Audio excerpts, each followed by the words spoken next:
What you're seeing here is a piece created with Icord and crocheted with a special crochet hook, sometimes known as an Afghan stitch hook or Afghan hook, or a Tunisian. So there is a variety of stitches you can do with something like this. So what you're also seeing here is this part of the fabric has been steamed, which makes it nice and pliable. And this part you can see is literally just been created and it's angry and crumpled. So the type of fiber I'm working with today are actually 5 different strands of acrylic type yarn. And most of it's no-name stuff that's been donated. So I wanted to make something with it. So what I wanted to do is I just want to do the very last row, which is the same method from beginning to end after you do your initial crochet chain stitch of 25 stitches. Of course, you can do this with any number of stitches, but certainly I chose this project to have this width because this was going to end up being the liner of a cat bed. So I just wanted to do that nice and quick, so let's do that now. So what you're seeing here is the very top row, the live stitch on the right. And then you can see when I did my last row, there's a bunch of vertical bars and what looks like a chain that's trapped in this last row. This will make more sense as we do it. I also wanted to show you the back of this before we do this. So what's cool about this is the back has a very different texture, like a bunch of knots or pearls. Whereas the front has a bit of a squiggle bunch of fabric, okay? And without doing anything special, the edges already look finished. All right, so what we're gonna do is we're gonna take our I-cord, which I have an abundance of, and we're gonna take our crochet hook. To start your row, you're going to take your live stitch, and then you are going to go through the horizontal bar of the one before. So if this was our foundation row and this was a chained row that you didn't see any other work, you would do the same method. And this is just what I did repeatedly.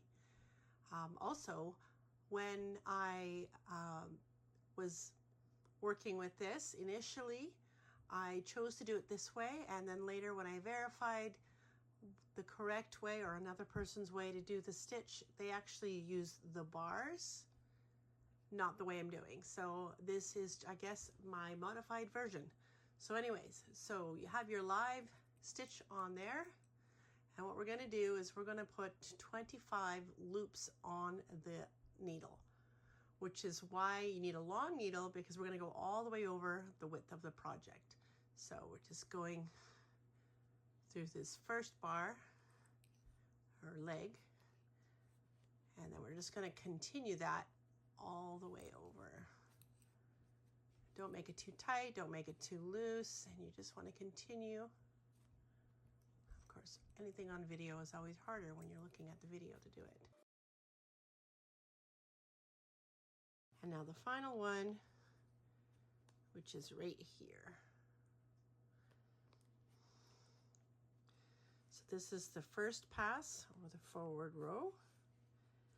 We have all those 25 loops, very full needle.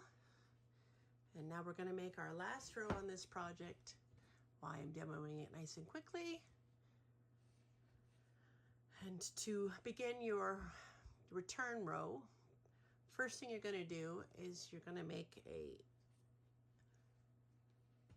stitch. So through just one, there you go. And now from now on, we're going to wrap and go through 2.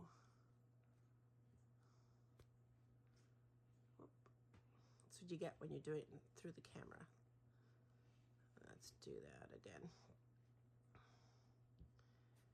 1 and then 2. It's because the needle is so busy.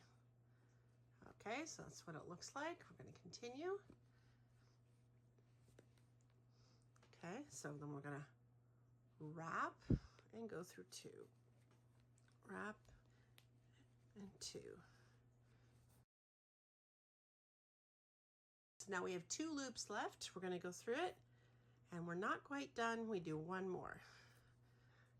So now that I have the last loop on the work, the next step would be to cut my I-cord, which is what we're going to do right now.